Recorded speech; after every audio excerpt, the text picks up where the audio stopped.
Good afternoon, Mr. and Mrs. Marie, members of council, honoured guests, parents, staff, friends and colleagues from all of our fellow Grahamstown schools, and especially, of course, for the very reason for us being here in the first place, to the boys of St Andrew's College.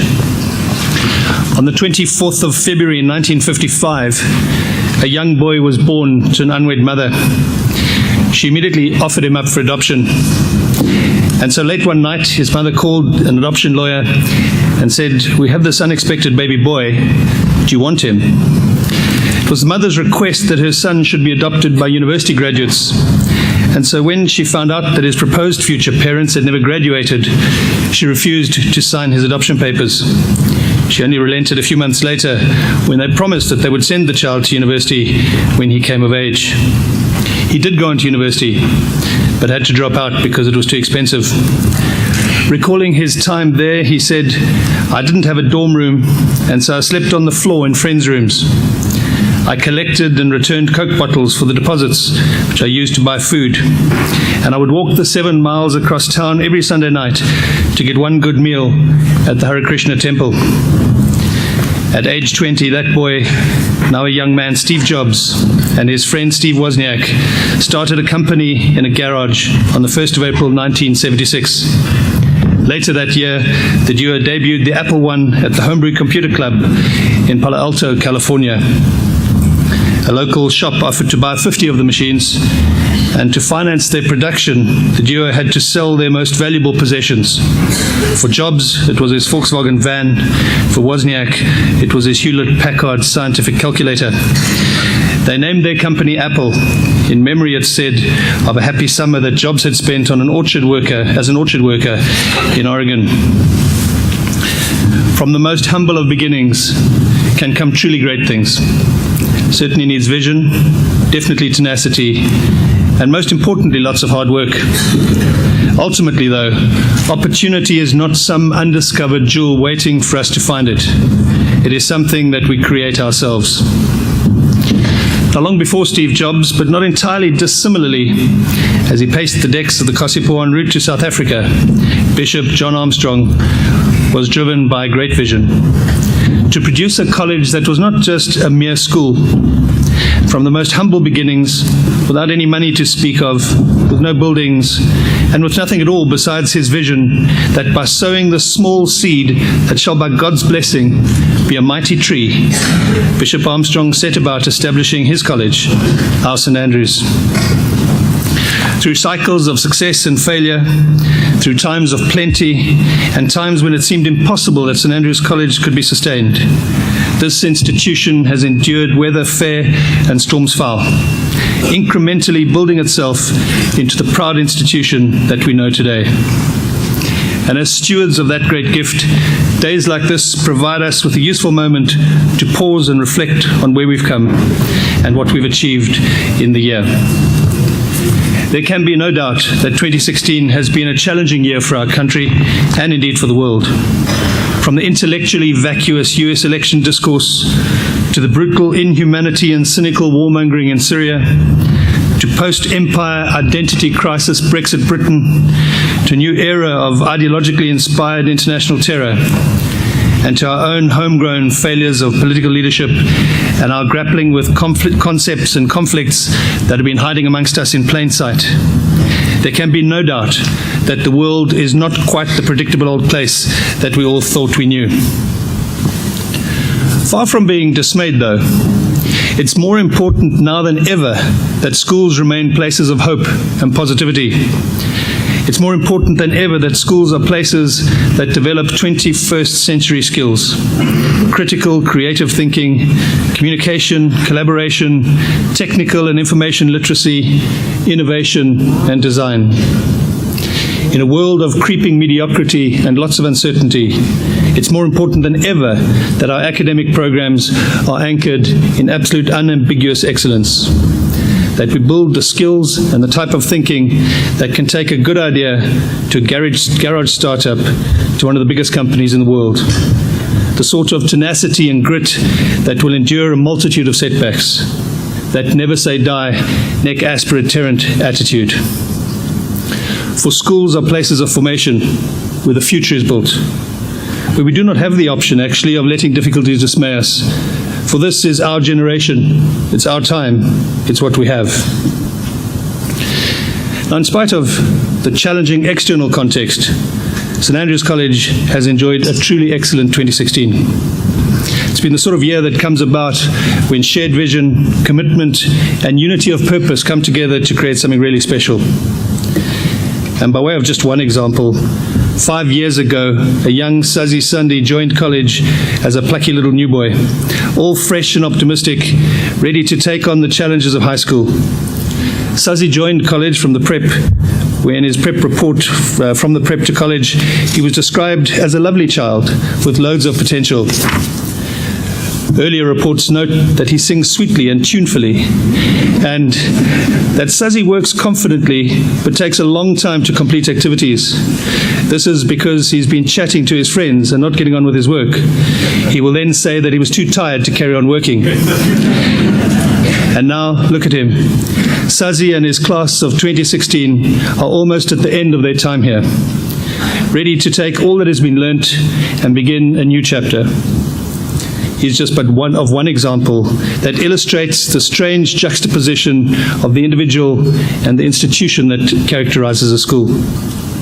Because in a way, it's the institution that forms the individual. It's taken a young boy and 96 others like him and turned out a young adult absolutely brimming with potential. Young men who will no doubt make an incredibly positive difference in the world. In the same way, though, the class of 2016 leave a little small piece of their individuality inexorably intertwined into the history and fabric that is the community of St Andrews.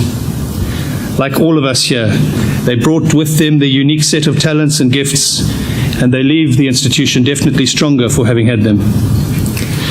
Now, I'm one of those poor souls who's never really left school. I started school in grade 1, what seems about 100 years ago, and I'm still here. And as terrifying as that might sound to some, it means that I've seen a few things in my time. And I know this to be true. All objects and things aside, true excellence in a school is to be found in its people. St Andrews College and the Diocesan School for Girls are blessed with an outstanding staff whose commitment and capability is, in my experience, second to none. And I say this not to flatter them or to curry favor, but because it's an important fact and it's something we should never take for granted. Speaking about some of them, this is one of those extraordinary years we will be saying goodbye to one of those extraordinary teachers who served the school with distinction over many, many years. After 27 years as head of the Arthur Cotton Design and Technology Centre, a centre he co-designed and wrote the curriculum for from scratch, we bid farewell to Mr. Keith van Winkle as he retires to the gentle life of an artist. The academic life of our school has had a great year. The facilities upgrade is proceeding to plan, on time and on budget. It is already having a profound effect on the teaching and learning atmosphere at college. The design team has been hard at work envisioning the next phase, and I can say with confidence, and we are standing here this time next year talking about the new library and auditorium complex, we'll be talking about the very epitome of a world-class 21st century learning space. And the associated academic excellence fundraising project has very positive momentum. We received great support from Andrians around the world and have raised sufficient funding to commence phase 2 of the project in 2017. Our thanks go to our foundation director, Mrs. Angie Mariner, and her team for the great work that is being done to raise funding for academic excellence. Angie Mariner is one of those people who, when you see her name pop up on your phone, you're never sure whether to answer or not, as it is bound to be expensive. In all seriousness, though, the physical transformation that this fundraising project has enabled will be absolutely game-changing for college. And the latest phase of the fundraising project allows us all to contribute relatively small amounts over a period of time. As we speak, emails are being dispatched to mailboxes, and your support of this will be greatly appreciated. I personally went online this morning to make my pledge from a very affordable range of options, which when multiplied by the participation of us all will have a profoundly positive effect. It took me 30 seconds to spend a lot of money. Of course, academic excellence is not just about buildings and facilities, important as they are. It's about rigor in teaching and learning. It's about curriculum, and it's about the relationships between teacher and pupil. The Cambridge A-level launch has gone very well this year, and our vision is to expand and grow this program further. Mr. Graham Crease has been appointed to manage, to develop and grow that program, and we look forward to him taking that over in the new year. Just to be clear though, we do not embrace the A-level program as a means of preparing our boys for export. As one of South Africa's oldest and proudest schools, our commitment to being significant in South African context is absolute. Whatever issues we face as South Africans are ours for resolving, and we are fully committed to the IB and the conventional matric curriculum, for it is in itself world class. What the A-level program does offer is additional supplementation that is second to none, as well as the advantage of a more differentiated school-leaving qualification set, because as we mentioned, the world is just not the same out there. I'm very excited by the various initiatives underway designed to improve the rigor and to maximize the academic opportunities of our boys. Because when all is said and done, it remains our key strategic imperative that our boys, each according to his ability, are equipped to gain their place in the faculty of their choice, in the university of their choice, or the tertiary institution of their choice anywhere in the world. Now, as important as all of that is, school would be very dry and dull without its sporting life. It is said that in sport, you're never really playing an opponent. You're playing yourself at your own highest standards. And when you reach your own limits, that is the real joy. And therein lies the importance of sport in the life of a schoolboy and the relevance of sport in a progressive, holistic curriculum. 2016 has been a great year sporting-wise. There have been some great results and some really outstanding achievements. I think of the SA Schools and Honours Awards made to Russ Videy, Sazi Sundhi, John Marie and Wade Ackerman. I think of the great team moments and the feats of character shown in things like the nail-biting first 11 hockey wins against Grey and Selborne and the plucky 16A rugby win against Grey High School. Sport teaches us about life. It teaches us about the law of action and consequence. It teaches us about winning, although sometimes its greatest lessons are taught in defeat. I think of the third 15 last-minute loss to Grey and the subsequent display of sportsmanship as the two teams acknowledged each other's efforts after the game. 2016 is the year that college started football and didn't get struck by lightning. And while we're still finding our way in the beautiful game, turnout has been good and enthusiastic, and a great progress has been made in a very short period of time. My thanks to Mr. Andrew, Mr. Hatches, and of course their team for turning that vision into reality. It's been a year with many highlights. Just some quick examples. I think of Brendan Morrison and William McAdams' great victories at the Hirsch. Jason Thomas in the under-14 single sculls at SA Schools and the second 8's domination of their division during the rowing season. I think of the sterling comeback efforts of the first 15 against Dale. It was inspiring. I think of Brad van Heerden taking 7 wickets to bowl the third 11 to victory against Grey and David Rushmere's century against St David's. Think of Tony Rubambura and William Council fighting it out in the cross-country finals. Scott Cuthbert and Dylan Bowker, they were at the Hilton Tennis Festival playing in doubles in an epic match against St Albans and then being involved in a 3-hour struggle as opponents in the semis of the Open School Championships a week later. Simon Harvey unbeaten at the St Andrews Bloom Squash Festival. An incredible turnout for the Interhouse shooting tournament. Wonderful competition and sportsmanship in the Interhouse rugby. And of course the ongoing excitement provided by the first team water polo boys. Not to mention the incredible atmosphere just last week at the Kingswood basketball fixture, which was ended in a real nail-biter of a game. Those are but some of the many highlights of what has been a really good year. And I appreciate all of that. But what I appreciate most is that the increasingly rare notion of the schoolmaster coach is as strong as ever at college, producing proper excellence at every level. Now, if academics is the exercise of the mind and sport the body, it's the cultural life that gives a school its soul. From the outrageously funny and comically intelligent big cast production of Murder at the Manor, with sublime performances by William Marks, Matt van der Nest and Guto Ocharo, to Suko Yaka and Zach Schlebusch, the national jazz band selection, to Canterbury Tales, Cantatas, Masekule, and the World Choir Games in Sochi, the John Axe Art Week, which is in itself a wildly diverse array of artistic endeavour, to music, debating, drama, visual art and dance, and of course the pipe band, that ubiquitous backing track for all things Andrian. We've enjoyed a culturally rich and diverse year. How important it is, as we reflect at moments like this, that we never lose sight of the importance of educating the whole child. As one flies into Port Elizabeth on the approach that takes you over remote Eastern Cape landscape and then banks out over the bay, there can be no doubt that this is one of the most beautiful approaches in the world. Shimmering blue and green waters, sometimes crested with windy white tips, give way to wide beach and rolling surf. On the drive into Grahamstown, the vast open land and natural beauty is both welcoming and foreboding in its exposed ruggedness. The beauty of the Eastern Cape is obvious, but simultaneously quite hard to describe. For we're a diverse land with many contradictions, with a long and complex history. Geographical features are just part of the story. They're the canvas upon which many a human story is painted. And in the middle of all of that is St Andrew's College, quintessentially Eastern Cape, for longer than there's actually been an Eastern Cape. A school as connected to the land and the families of the land as is possible to be.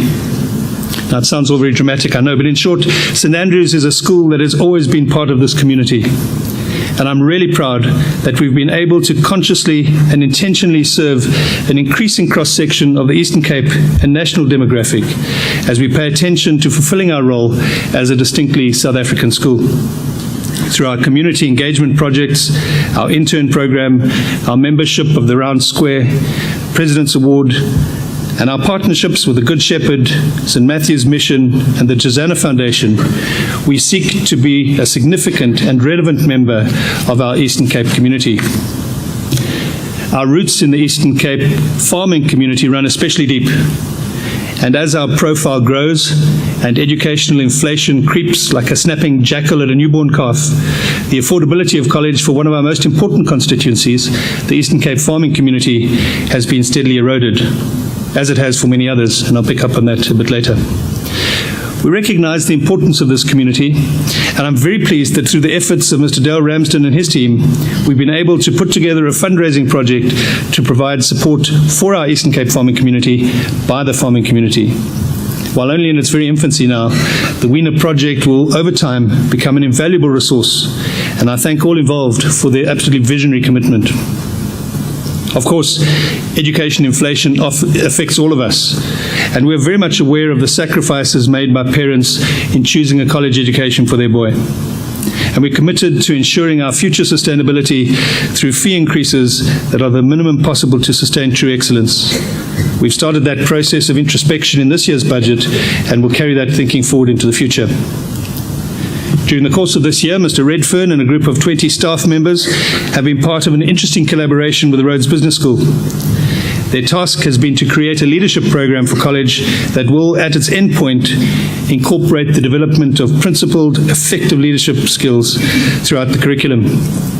And threaded through this, like a golden strand, are the almost impossible to teach principles of entrepreneurial thinking, that our boys may be points of certainty in an uncertain world, grounded in principle, but free to soar. I really do look forward to that program's implementation in the new year. Today we have so many things to thank God for. Not least, though, we give thanks for the ministry of Father Gary Griffith-Smith, for whom this is his last official function before relocating to New Zealand. Gary has, through generosity of spirit, given of himself freely in God's service, the direct continuation of the line of God's servants in this place, going back to Bishop John Armstrong himself. We pray God's blessings on Gary, and we welcome Father David Stansbury to the college family. 2016 has actually been an outstanding year, and we have everything we need still to make 2017 even better. I work with engaged, supportive colleagues, and the governance of this school could not be in finer hands than in those of Mr. Jaco Marie and our council.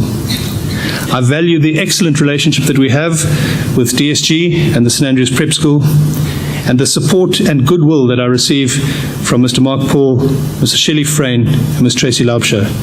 We really are in a good space.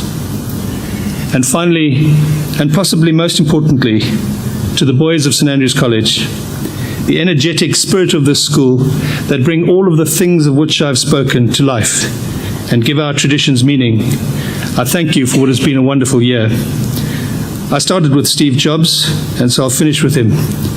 He writes, "We don't get a chance to do that many things, and every one should be really excellent, because this is our life. Life is brief, and then you die. And we've all chosen to do this with our lives, so it better be good. It better be worth it." Thank you very much.